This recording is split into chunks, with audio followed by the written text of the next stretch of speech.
Bismillahirrahmanirrahim. Assalamualaikum warahmatullahi wabarakatuh.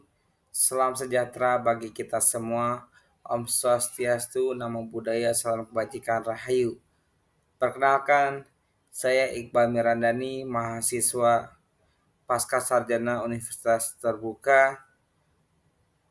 Pada kesempatan kali ini, saya akan menyampaikan materi integrasi pendidikan formal dan informal dalam konteks pendidikan dasar di Indonesia pada mata kuliah studi komparatif pendidikan dasar di berbagai negara dengan kode mata kuliah MPDR 5302. Langsung saja, hal yang pertama yang akan dibahas adalah latar belakang tujuan dari diskusi ini. Yang pertama yaitu pendidikan di Indonesia mencakup pendidikan formal, non-formal, dan informal.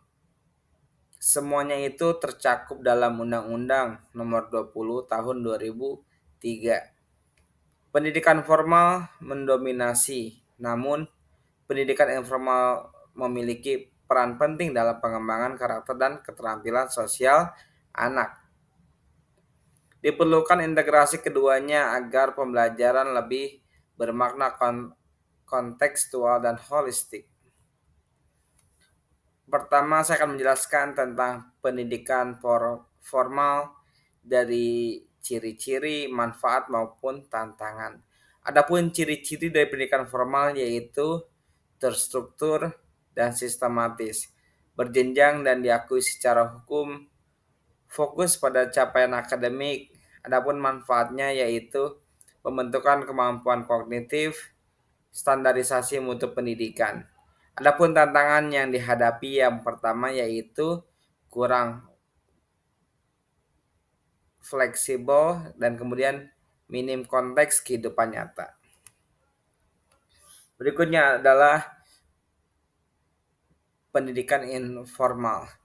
Dari segi ciri-ciri, pendidikan informal itu terjadi secara alami di lingkungan dan masyarakat. Tidak terikat kurikulum baku, kemudian fleksibel dan kontekstual. Manfaatnya yaitu menumbuhkan nilai moral dan kreativitas, mengajarkan keterampilan hidup atau life skills. Adapun tantangan yang dihadapi dari pendidikan informal yaitu tidak terukur dan bergantung pada lingkungan sosial. Di sini kita bisa lihat secara seksama tabel perbandingan antara pendidikan formal dan informal. Ada 4 aspek yang akan saya jelaskan. Pertama dari segi struktur, kemudian tempat, evaluasi, dan terakhir yaitu tujuan.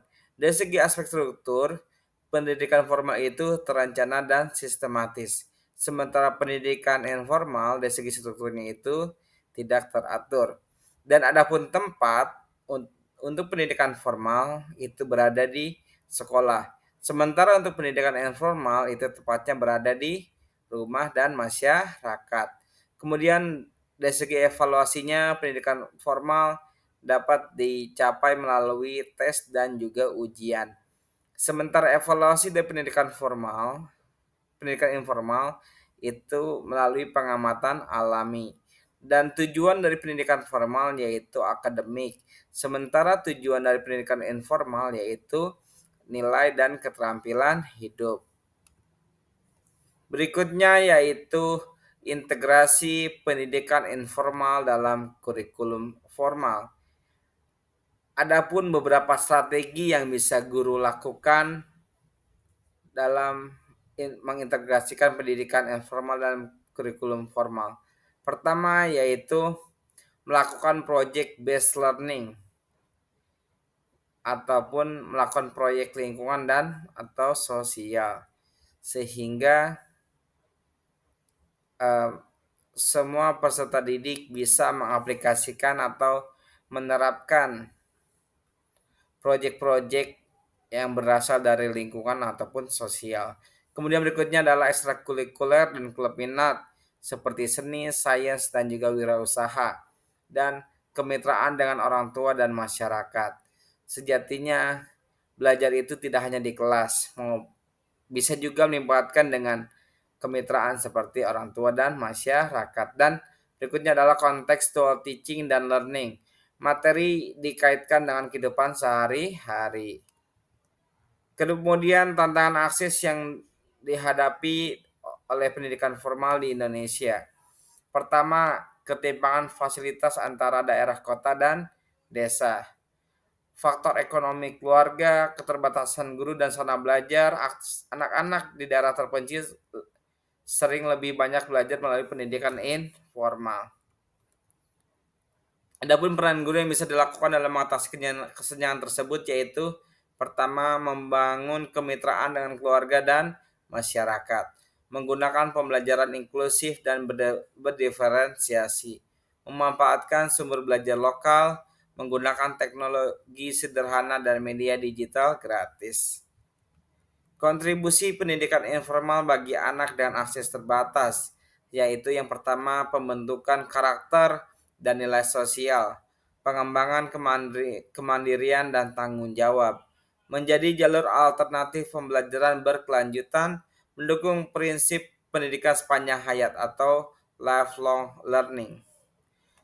Adapun kesimpulannya yang pertama yaitu sejatinya, pendidikan formal dan informal itu saling melengkapi dalam pengembangan potensi anak.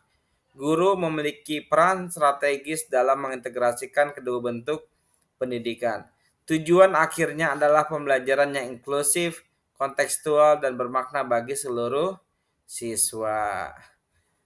Mungkin itu saja yang dapat saya sampaikan pada materi integrasi pendidikan formal dan informal. Hatur nuhun semuanya.